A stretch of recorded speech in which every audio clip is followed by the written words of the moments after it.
She said it was too big to be real. Then she touched it. First Contact Protocol Ambassador Zephyra Keth of the Valorian Confederacy had seen many things in her 4 centuries of diplomatic service.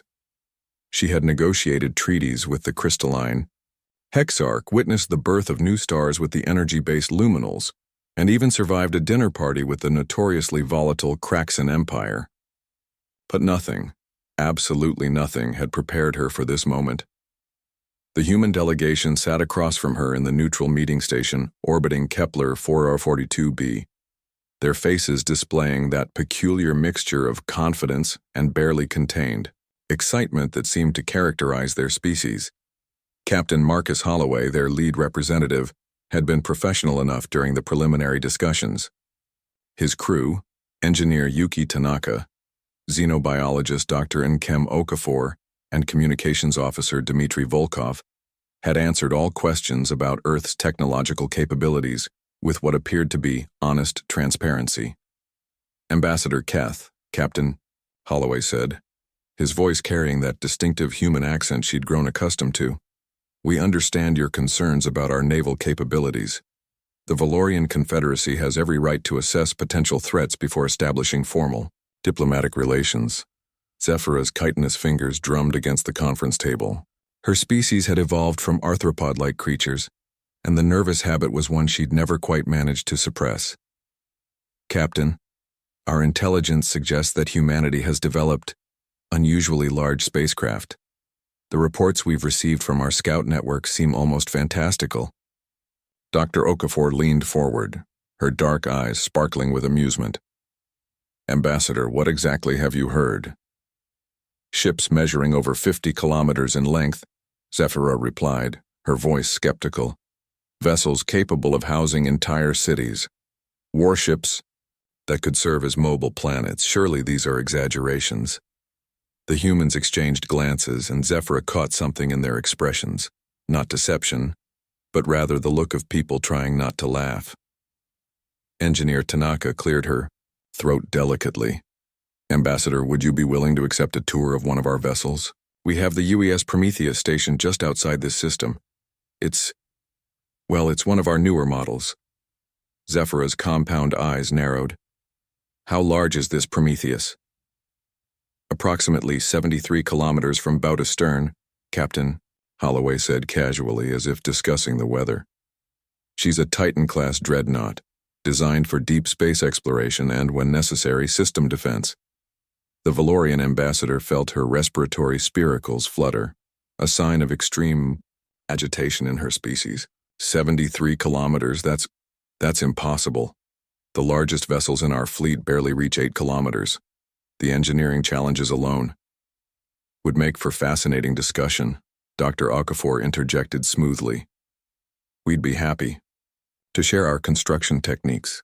Human engineering has always benefited from thinking big. Zephyra stood abruptly, her 6 legs carrying her to the observation window. The stars beyond seemed suddenly smaller, less significant. You're serious. You actually built a ship that size. Oh, the Prometheus isn't even our largest. Communications, Officer Volkov said cheerfully. That honor belongs to the UES Leviathan. She's about 120 kilometers long, but she's currently stationed in the Andromeda Expedition Fleet. The ambassador's legs nearly gave out. Andromeda? You mean the galaxy? Intergalactic exploration is one of our specialties, Captain Holloway explained. Humanity has always been curious about what lies beyond the next horizon. When we ran out of horizons in the Milky Way, we decided to make new ones. Zephyra turned back to face the humans, her worldview shifting like tectonic plates. This Prometheus, when could we see it? Whenever you're ready, Ambassador, Captain Holloway said. Though I should warn you, she's quite impressive. Our last alien visitors needed some time to adjust. The Valorian diplomat straightened her ceremonial robes, drawing on 4 centuries of experience to maintain her composure. I am prepared for anything, Captain. The human smiled, another peculiar expression that seemed to convey both warmth and something vaguely predatory.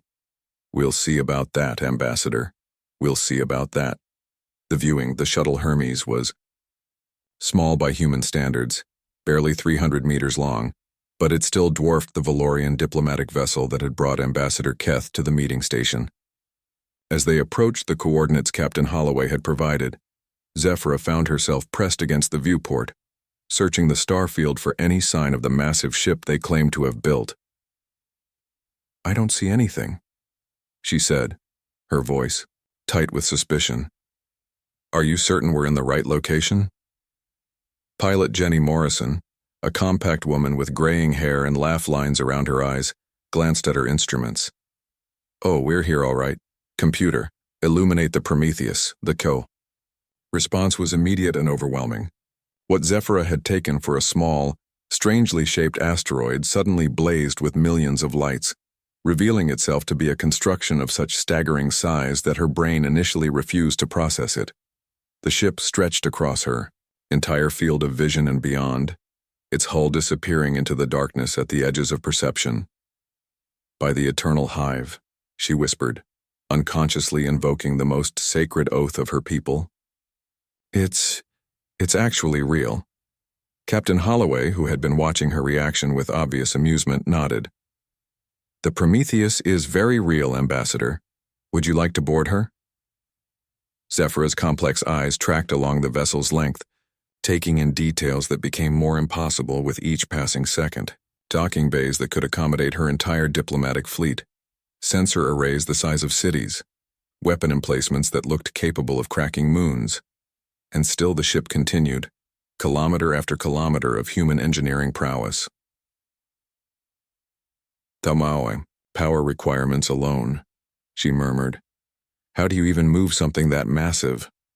"Quantum cascade drives," Engineer Tanaka explained proudly. "We tap directly into zero-point energy and channel it through 17 primary propulsion systems. The Prometheus can achieve 0.75 light speed in normal space, and her jump drives can cross the galaxy in about 3 weeks. The Ambassador's legs went weak. 3 weeks? It takes our fastest ships 8 months to cross a single spiral arm. Humanity has always been in a hurry," Dr. Okafor said with a gentle smile. "We're a young species, Ambassador. We feel like we have a lot of catching up to do." As the shuttle approached one of the ship's smaller docking bays, smaller being a relative term since it was still large enough to accommodate a Valorian city, Zephyra began to understand that everything she thought she knew about the balance of power in the galaxy had just become obsolete. The docking bay itself was a marvel of engineering. Massive blast doors that could have served as the roof of a stadium slid open with mechanical precision. Inside, the bay was a hive of activity. Human technicians in environmental suits moved between shuttles and maintenance equipment, while, overhead, massive cargo containers were being moved by anti-gravity systems that made them dance through the air like leaves in a gentle breeze. "This is just one of 47 docking bays," Captain Holloway mentioned casually. "Bays 1 through 12 are reserved for capital ships. 13 through 30 are for standard vessels, and 31 through 47 handle small craft and maintenance." Zephyra watched a human cargo vessel, itself larger than many Valorian warships, settle into a berth designed specifically for its class. "How many people serve aboard this ship?" "Current crew complement is about 230,000, Jenny Morrison replied as she guided the shuttle toward their assigned berth, plus another 50,000 civilian contractors, researchers, and their families. The Prometheus is designed for long-term deep space missions, so we make sure everyone has room to live, not just exist." As they settled into the docking berth, Zephyra found herself gripping the armrests of her seat. The bay around them was larger than some space stations she'd visited, and this was just a tiny fraction of the ship's total volume. The scale was beginning to affect her psychologically. She felt like an insect contemplating a mountain. "Ambassador," Captain Holloway said gently, "are you ready to see the rest of the ship?" Zephyra forced herself to stand, drawing on every ounce of diplomatic training she possessed. Yes, I believe I am." But as she looked out at the vast expanse of the docking bay, watching hundreds of humans go about their duties with casual efficiency, she wondered if anyone could truly be ready for what humanity had built, the Grand Tour. The corridors of the UES Prometheus were unlike anything in Zephyra's experience. She had expected cramped military passages, the kind of utilitarian design that characterized most warships. Instead, she found herself walking through what could only be described as boulevards, wide, well-lit spaces with high ceilings and actual trees growing in recessed planters along the walls. "This is the main thoroughfare of Section 7, Captain Holloway explained as they strolled, past shops, restaurants, and what appeared to be a small park complete with a fountain. Each of the ship's 12 major sections has its own commercial and residential district. We've found that people perform better when they don't feel like they're living in a metal box." Zephyra paused at an intersection where the corridor opened into a vast atrium. Above them, a transparent aluminum dome revealed the stars wheeling slowly overhead, while below, multiple levels of walkways and platforms created a three-dimensional city space. Children, actual human children, played in areas designed specifically for them, their laughter echoing off the walls. "You brought families aboard a warship?" she asked, her voice filled with disbelief. "The Prometheus isn't just a warship," Dr. Okafor corrected gently. "She's a mobile colony, a deep space exploration platform, and a diplomatic vessel all in one. When we designed the Titan-class ships, we knew they'd be humanity's ambassadors to the greater galaxy. They needed to represent who we are as a people. Engineer?" Tanaka led them to a massive observation deck that looked out over the ship's exterior. Through the transparent walls, Zephyra could see the vessel's hull stretching away in both directions, dotted with lights, sensor arrays, and what appeared to be external gardens under atmospheric containment fields. "The ship generates its own weather," Tanaka explained, noticing Zephyra's fascination with the gardens.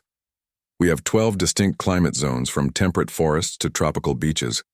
The hydroponic systems produce about 60% of our food requirements, and the psychological benefits of natural environments are well documented."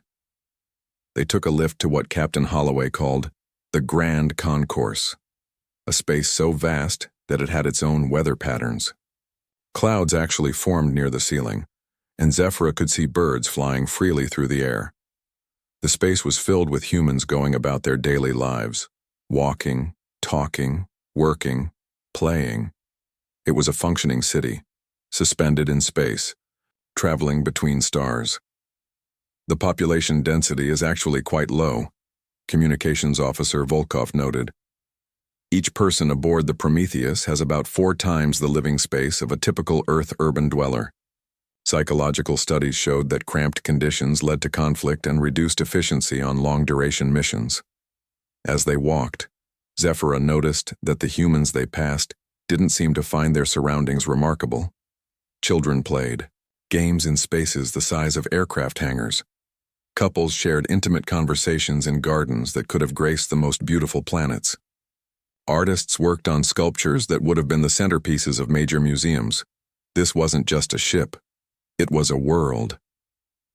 "The manufacturing capacity is perhaps the most impressive aspect," Captain Holloway said as they entered an industrial section. Through transparent barriers, Zephyra could see automated systems creating everything from personal electronics to replacement parts for the ship's major systems. "The Prometheus is completely self-sufficient. We can fabricate anything we need, from clothing to complex machinery." The industrial section was clean, efficient, and surprisingly quiet.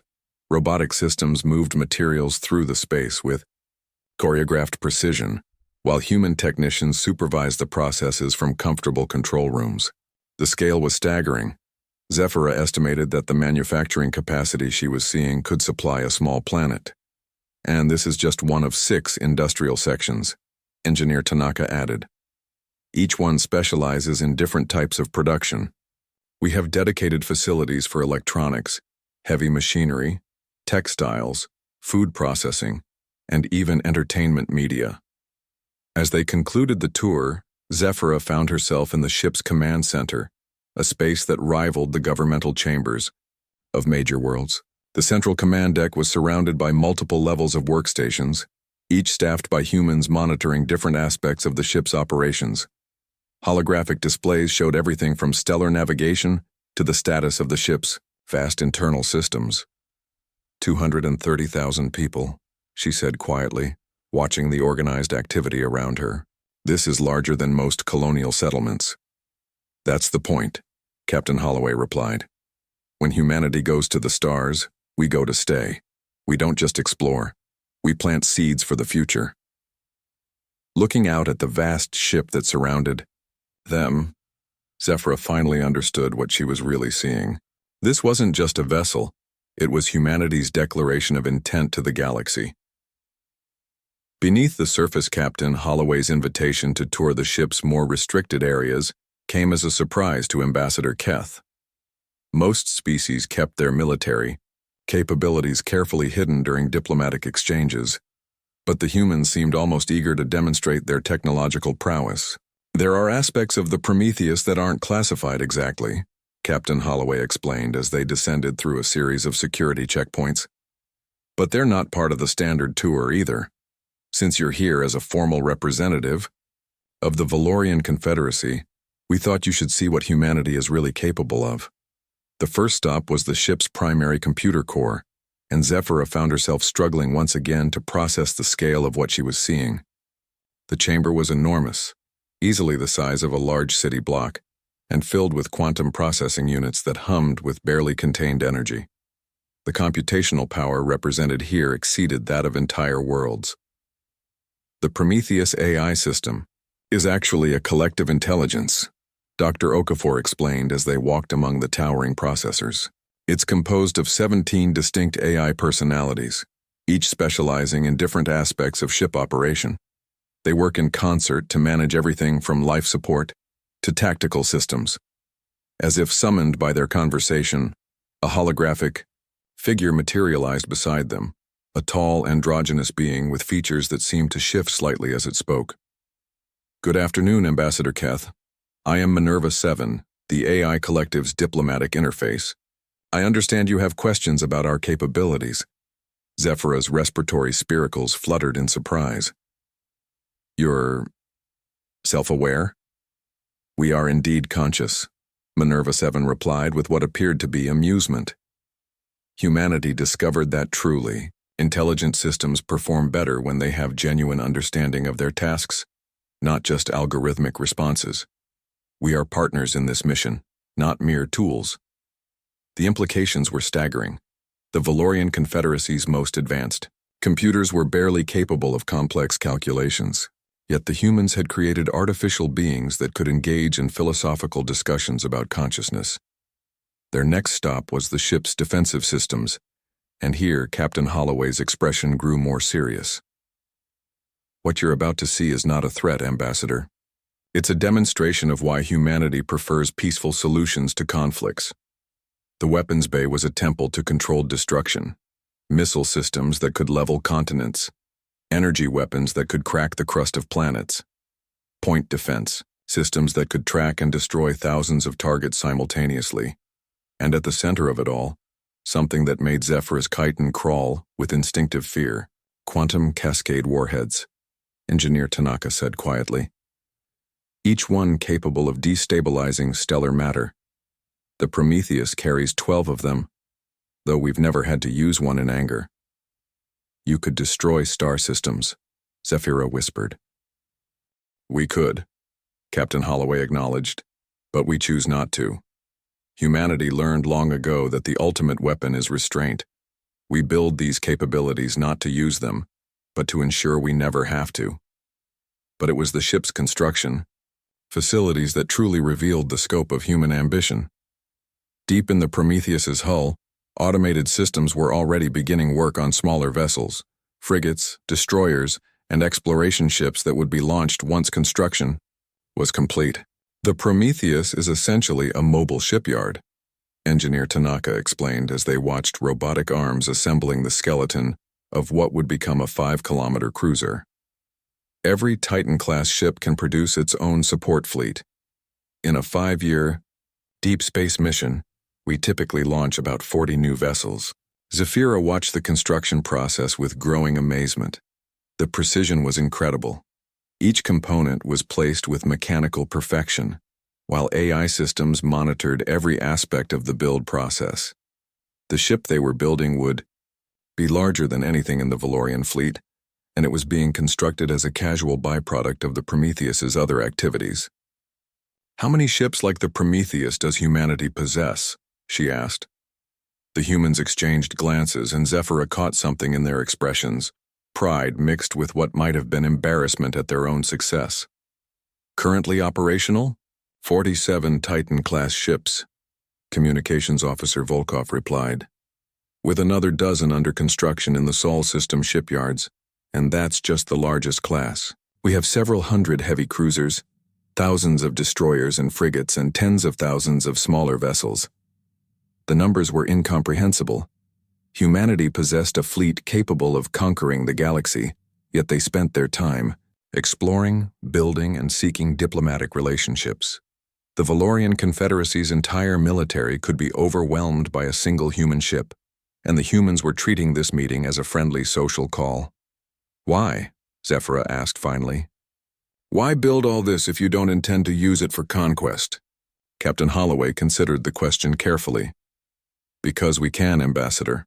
Because the universe is vast and full of wonders, and we want to see all of it. Because we believe that intelligence, whether human, Valorian, or something we haven't met yet, is precious and should be protected. We build ships like the Prometheus because they represent the best of what we can be."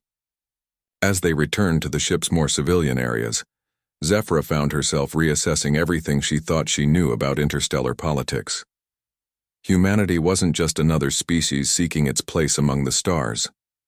They were the stars' new landlords, and they were surprisingly benevolent about it. Part 5. The New Reality. The journey back to the Valorian Confederacy's capital world gave Ambassador Keth 3 weeks to process what she had experienced aboard the UES Prometheus. 3 weeks to understand that the galaxy had fundamentally changed, and most of its inhabitants didn't even know it yet. She spent hours reviewing the data her diplomatic team had gathered. Technical specifications that read like fantasy novels, population figures that exceeded the combined settlements of a dozen worlds, and production capabilities that could reshape the economic foundations of known space. But the raw numbers didn't capture the most important truth. Humanity had achieved all of this while maintaining the cultural values that made them, paradoxically, both the most dangerous and most trustworthy species in the galaxy. The Confederacy's response to her preliminary reports had been predictable: disbelief, followed by demands for verification, followed by barely controlled panic when the verification proved accurate. By the time her shuttle touched down on Valorian Prime, the High Council was already in emergency session. Ambassador Keth, Chancellor Vexathari greeted her as she entered the council chambers. "Your reports have caused quite a stir. 73 kilometers? Are you certain of these measurements?" Zephyra activated the holographic projector she'd been given as a parting gift from Captain Holloway.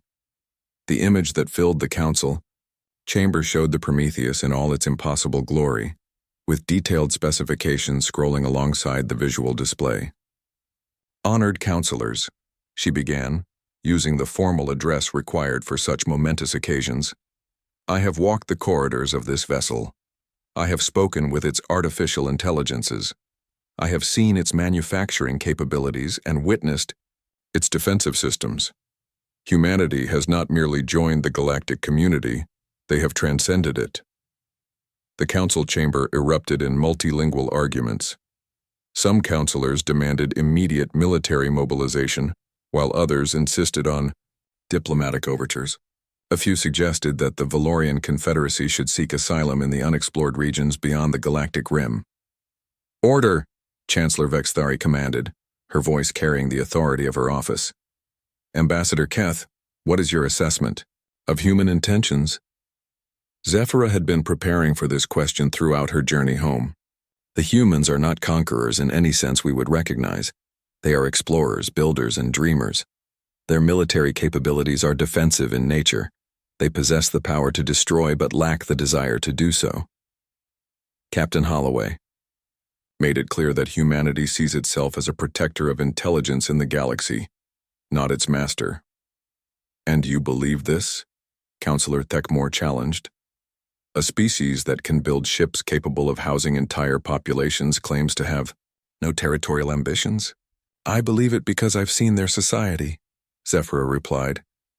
The Prometheus isn't just a warship, it's a mobile civilization.